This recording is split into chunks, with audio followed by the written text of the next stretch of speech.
Hello, learners, and welcome. This is Special Education presented to you by Mr. E. Rombeza, also known as Pastor E. So this is our third unit. As we go through this lecture, I want you to pay attention as we look at the preamble. And so I want to welcome you students to this unit of special education. And our objective this time is to go historical as we try to trace where the idea of special education came from. Now, I will ask you a question, even as we go out, even as before we start. Do you yourself know how the idea of special education started? Do you know how it came about? This is the purpose of this lecture.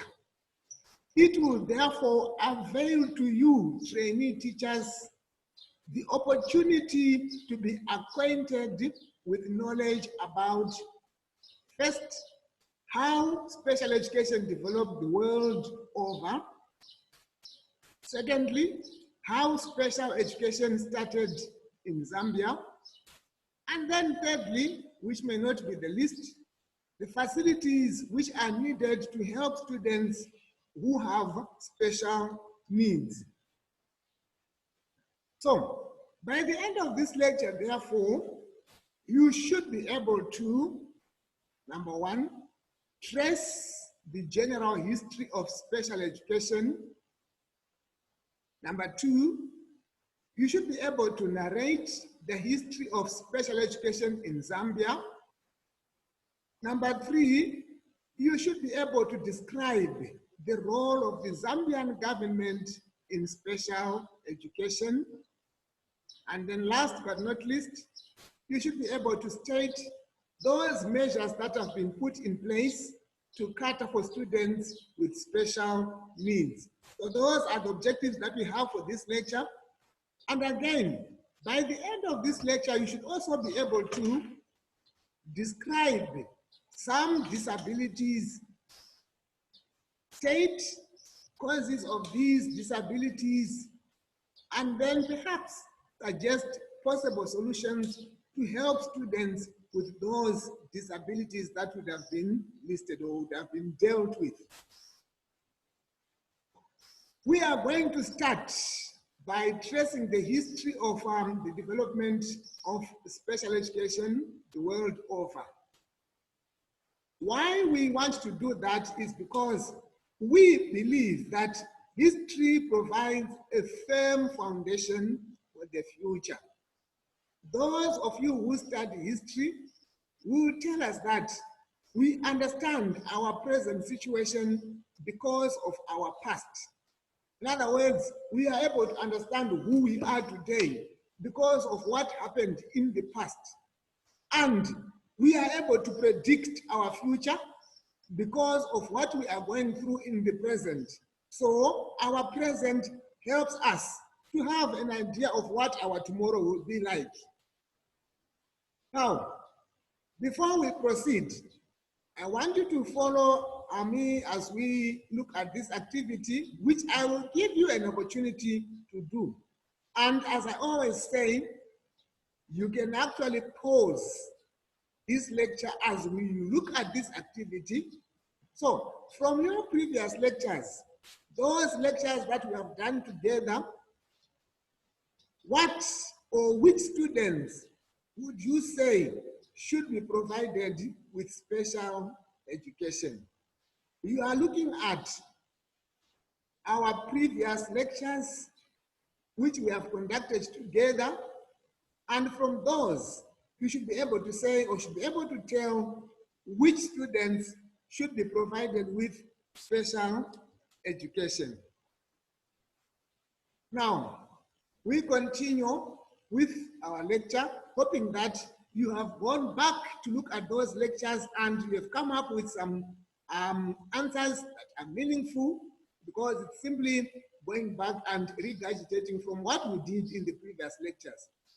Now, before the advent of Christianity, that is before the coming of Christianity, during the period which was known as the Dark Ages, children with special needs were maltreated, dehumanized, and ostracized. This was done due to ignorance and, in some cases, superstition. It was the period when some of the handicapped were used as royal clowns, jesters, gladiator fighters to entertain the nobles among them. So you can see how the disabled people were actually treated as if they were not human beings at all.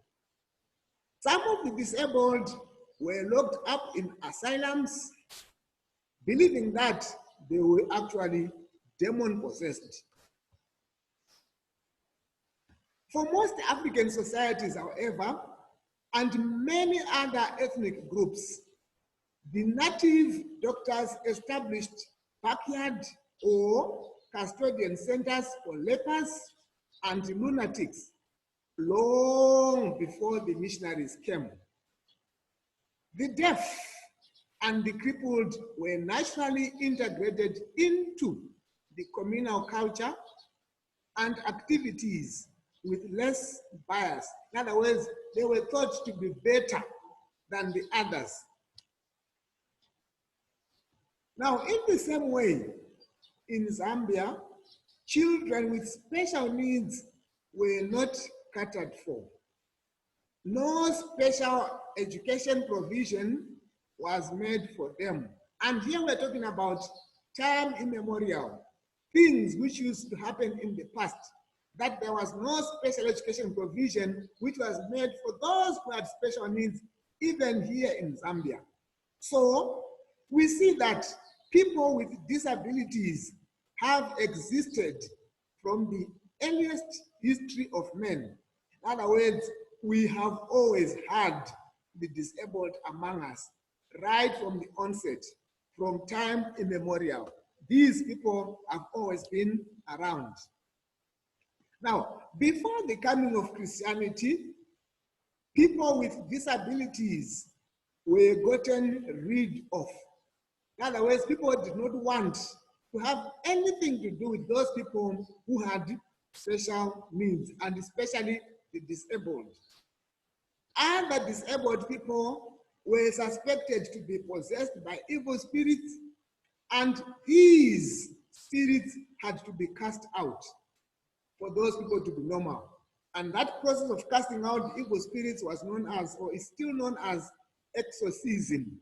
So they would exorcise, remove those demons from those people. Now, the missionary era, or what we would term the Christian era, was the period which emphasized love and charity. Love and charity during the missionary, the Christian era. Christianity laid some emphasis on love for fellow human beings. In other words, if you are a human being, you are supposed to love your neighbor, love your fellow human being. The content of one's fellow man was evidenced by the words in, and I quote, "As much as ye had done it unto one of the least of these brethren, ye have done it unto me." In other words, do good to others.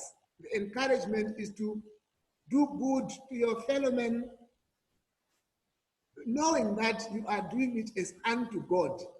Therefore, the inhuman treatment of people with disabilities began to fade. In other words, it began to disappear during the Christian or the missionary era.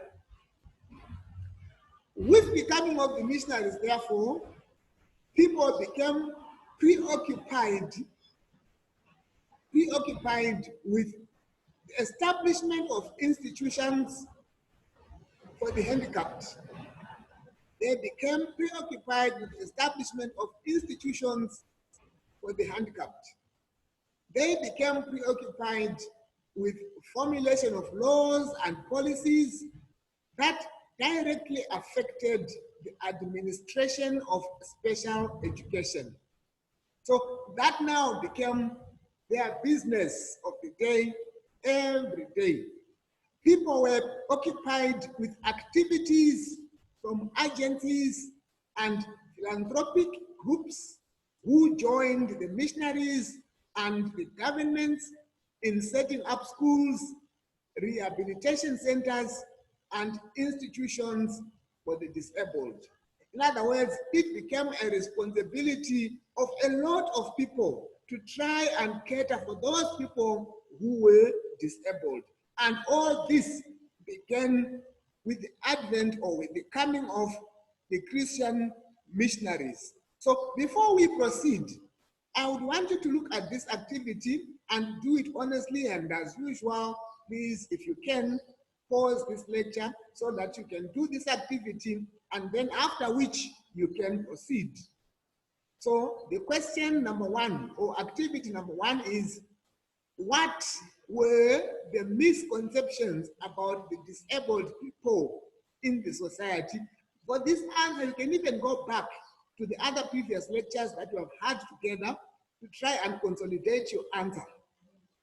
Activity number two, what was the general fate of the disabled people in the third world countries before the coming of missionaries? What was the general fate of the disabled people in the third world countries before the coming of missionaries? Now, after you've done this, you can compare your responses with what has been said in this and other previous lectures. This having been said and done, we proceed with our lecture. Now, in the 16th century, Pedro Ponce de Leon was dedicated to serving God.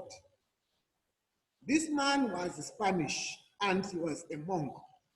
So this Spanish who was a monk was credited with being the first person to teach a group of pupils with disabilities, teaching them how to read and how to write. Those pupils that he taught were deaf, and the people at that time considered the disabled people to be cursed. In other words, they say they were experiencing the curse of God, no wonder why they were disabled. So this man therefore tried by every means to change the negative mindset of the people towards the disabled. He wanted them to have at least something positive to think about the disabled people. So in 1760, a Frenchman, Abbé de Pepe, opened a school for the deaf in Paris. This was after the finger spelling for the deaf. And that man who invented the finger spelling was Joan Bonnet. The man who invented the finger spelling was Joan Bonnet. Another school for the blind was opened in 1784 by Valentine Wow. He opened it because of what he was seeing. In other words, he saw how the disabled people were being manipulated. Remember, I said they were used for entertainment purposes and other inhuman activities, just to please those that considered themselves to be normal. So the school that Valentine Wow opened was called the National Institution for the Young Blind People. That was the institution that he established. Now, as we continue, we look at now what happened years later, where the most remarkable thing in special education happened in Avron, Lyons in 1798. So what happened there? In 1798, there were some hunters in the bush hunting when suddenly their dogs started barking, but these dogs did not attack the animal that they were barking at. They just barked, but never attacked that animal which they were barking at. Suddenly, they saw a young boy who was acting like an animal. He could not behave like a human being. So the dogs were actually barking at a young boy who was acting like an animal, failing to behave like a normal human being. They got the boy, they named him Victor, and then he was taken to a scientist by the name of Philippe Pincoux. Philippe Pincoux said that the boy was an incurable idiot because he could not learn. So here was a case again of labeling, calling him an incurable idiot who could not learn. The boy was then taken to another scientist by the name of Jean-Marc Gaspard-Itard, who promised to look after Victor. So this Jean-Marc Gaspard-Itard managed to teach Victor, who learned slowly. So Jean-Marc Gaspard-Itard managed to teach Victor, who learned slowly. From that incident, Jean-Marc Gaspard-Itard is therefore considered the father of special education. So, which means as we speak today, the father of special education is Jean-Marc Gaspard-Itard. So from this experience that Jean had with Victor, it teaches us that every child can learn despite having a disability.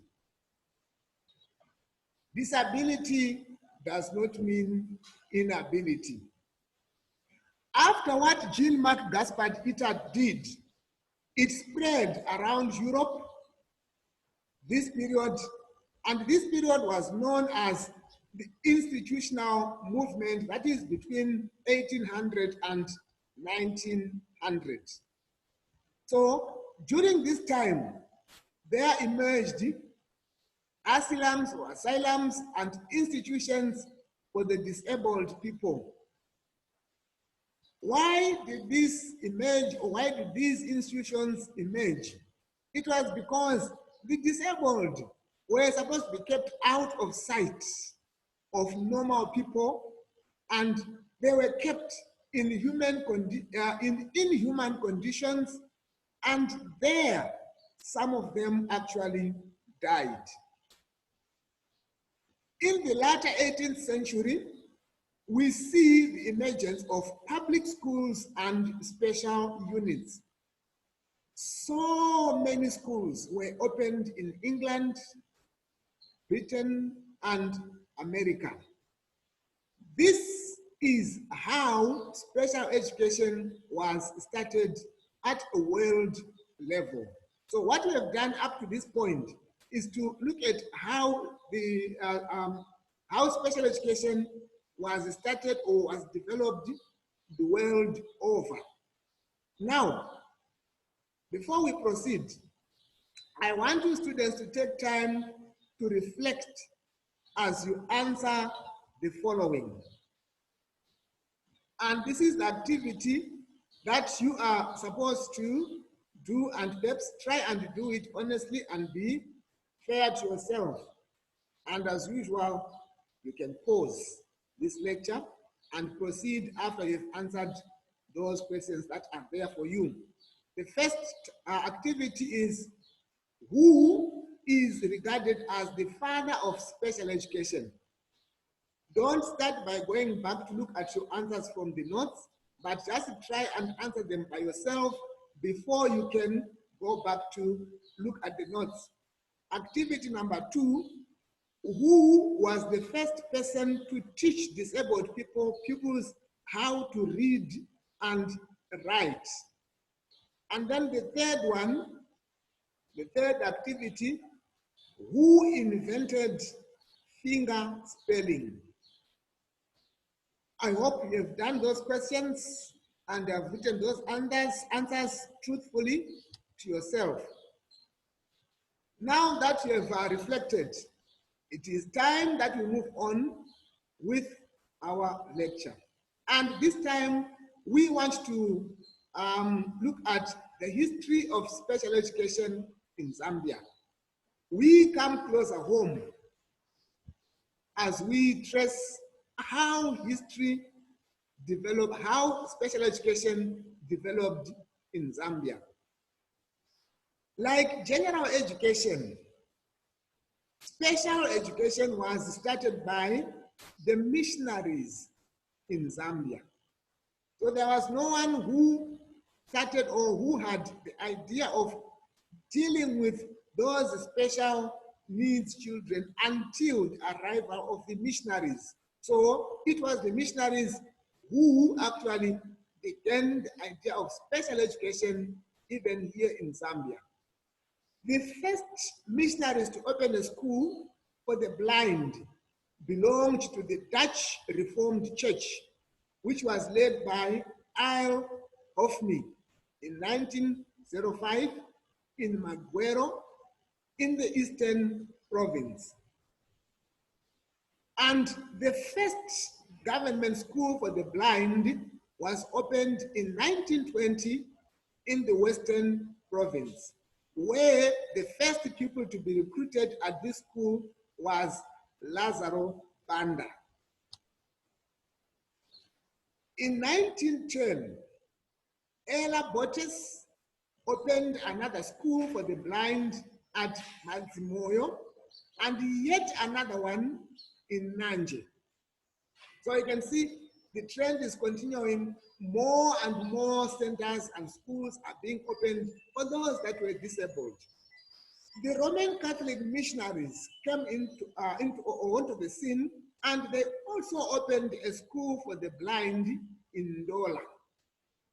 So the bottom line is that it was the missionaries who introduced the special education in Zambia. Now, we ask ourselves a question: what role did the government play in developing special education? We are talking here about the Republican government of Zambia. In 1920, the government came into the education system. In other words, it became involved in the education system. In 1964, when Kaunda was in power, the government put in more resources to build schools. And this had nothing to do with special education. So when these schools were built, special education was not considered. So which means on the onset, when education was introduced in Zambia, no provision was made to cater for those with special needs. So a special education during that time of Kaunda fell under the Ministry of Labor and Social Services. In 1970, as time went on, Dr. Kaunda passed a law that special education had to be removed from the Ministry of Labor to the Ministry of Education. The following year, in 1971, teachers from Europe were brought into Zambia to train 7 teachers who could teach special education in Zambia. So you can see how the government is coming in, bringing in teachers from Europe to train, but just 7 teachers who were supposed to teach special education in Zambia.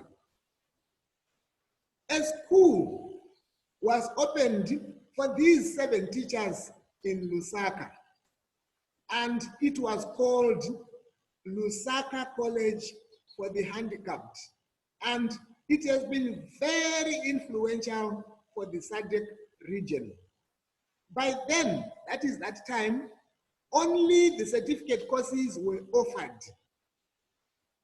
So there was no diploma, there was nothing that went beyond certificate.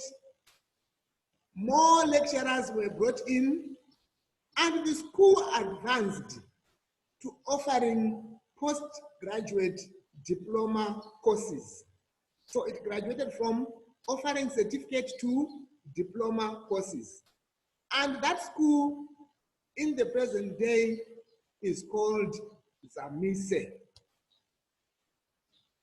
Now, I also want you to look at this activity as you reflect, as you look back at what we have been talking about. And activity number 1, in Zambia, who started special education? In other words, looking at our own country here, who is it that started special education? Activity number 2, why do you think there were so many efforts to introduce special education, even right here in Zambia? Why do you think there were so many efforts to introduce special education? Activity number 3, what measures were put in place to make sure that Zambia could handle special education? And the last activity, why is it necessary to train special education teachers? Now, as usual, I hope you paused your lecture and that you try to answer these questions truthfully. And now that you are done, we continue. Now, for special education to be delivered successfully, it requires teamwork. In other words, there's no one person who can do it alone and do it successfully. It requires people to work together. It requires collaboration. So collaboration has become a common and necessary practice in special education. Teachers who work with pupils with special needs tend to deliver their lessons well when they work together. In other words, when people put their heads together, they tend to have more knowledge on how to deal with challenges, and they tend to share and encourage each other with ideas, as no one person can do everything perfectly. The following, therefore, are the ways in which team members can work collaboratively. Number 1, the issue of coordination. What is coordination? This is the simplest form of collaboration requiring ongoing communication and cooperation to ensure that services are provided in timely and systematic fashion. So there's need for coordination. People should coordinate each other. Number 2, consultation. And with this, team members provide information and expertise to one another. Consultation is important. You meet a challenge, you ask your fellow teachers, you meet a problem, or you meet something exciting, you share with the others. So consultation is necessary. And number 3 or 4, teaming. Teaming. Each step of the special education process involves a group of people who must work together for the benefit of a child with special needs. So for a child who has got special needs, that child can be assisted more where teachers involved actually team up so that they can assist to help that child.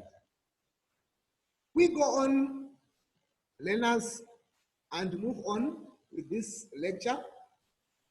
In countries like the United Kingdom and the United States of America, there is legislation that stipulates how special education is delivered.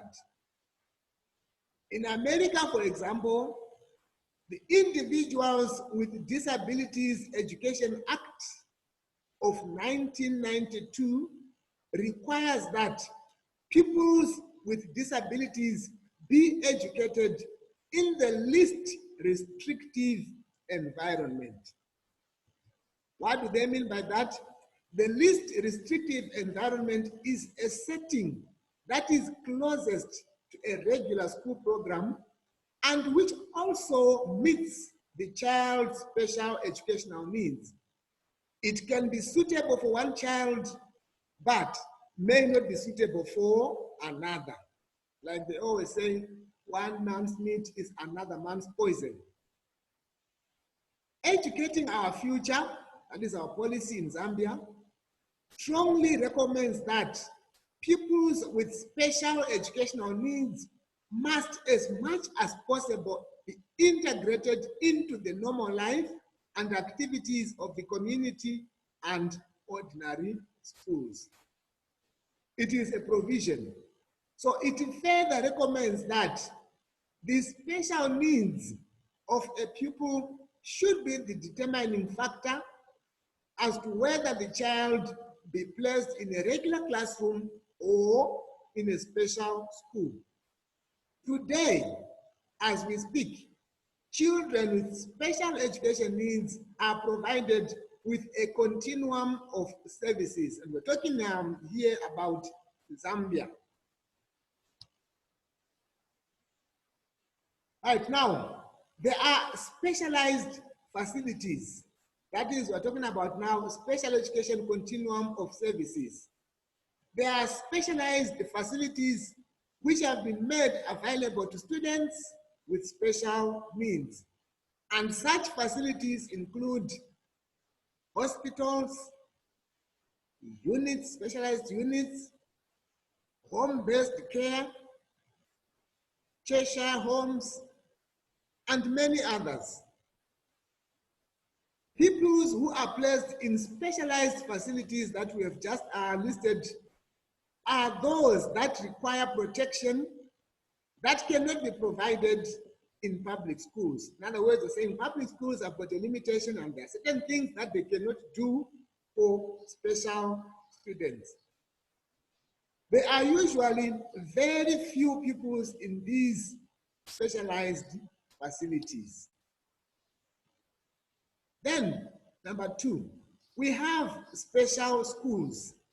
And these special schools include St. Joseph's, St. Mulumba, Magwero, Ndola Lions School of the Blind, etc. And pupils in these schools receive prescribed programs under the direction of specialist teachers in specifically designed facilities within the public school system. And here, there are slightly more pupils as compared to those in specialized facilities. Number three, we have special education units. And these special education units are special education classes that are found usually attached to regular high schools like those that are found at Monali, Kalomo, and Sefula. So what we will see is that most basic schools in Zambia have special education units. Number four, then we also have regular schools.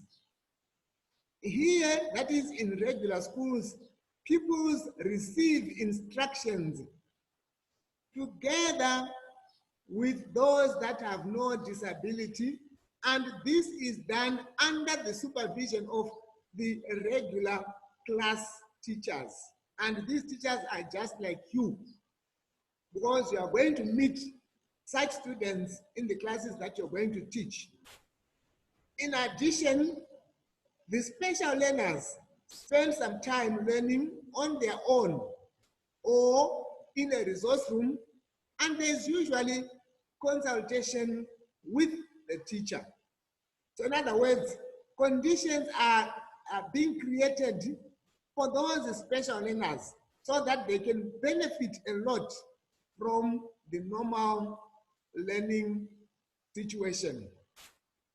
The Ministry of Education, therefore, has laid down procedures which have to be followed in order to cater for the disadvantaged child. These are children or students that we cannot do away with and that we cannot avoid. We have them among us, but then they have to be taken care of. And so procedures have to be put in place in order for us to be able to cater for them.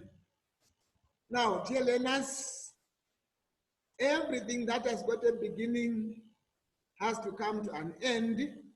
But before we go, I want you to reflect by doing the following exercise. After you have attempted the questions on your own, you can then go back to your notes and compare your answers. And as usual, I ask you and urge you to try and be honest with yourself. Number one activity, what should teachers do in order for them to deliver special education successfully? I'll take that one again. What should teachers do in order for them to deliver special education successfully? Activity number two, as you reflect, state at least 3 specialized facilities where students with special needs are catered for. 3 specialized facilities where students with special needs are catered for. Activity number 3, why should schools have special education units? And then lastly, number 4, name just one challenge that is there when special education is offered in regular schools.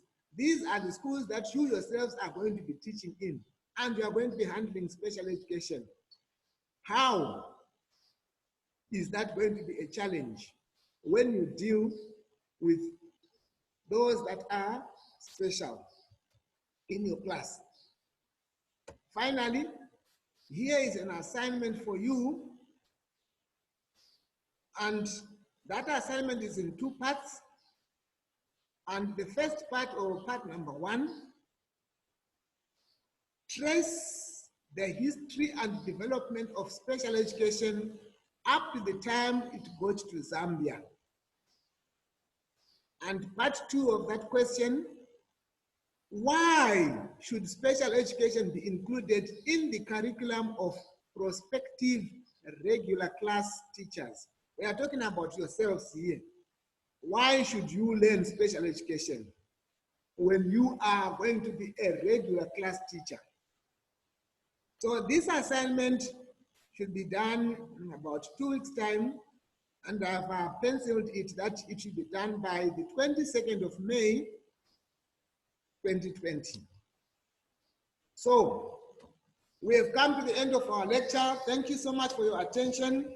Signing out, Mr. Rombeza, aka Pastor E.